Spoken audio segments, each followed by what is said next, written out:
and next part we have to take out this big electric cable black box, and there are two 13mm these bolts, and let's go to look at how we open those.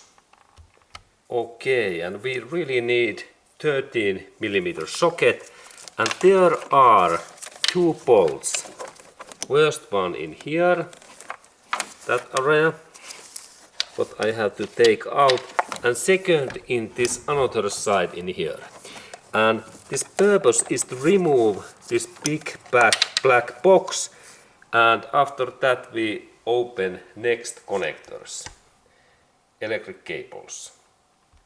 Okay, and here is really my rails, and in this direction, start, end. I remove this first bolt, and it is in a little bit difficult position.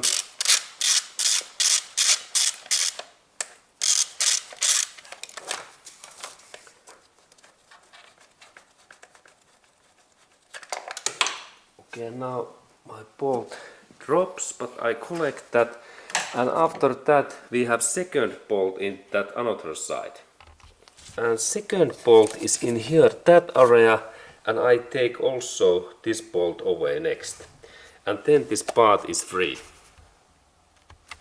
Okay, and now when both bolts are free, we can see that now this box is moving, and we can then take out these knock sensors, two bolts.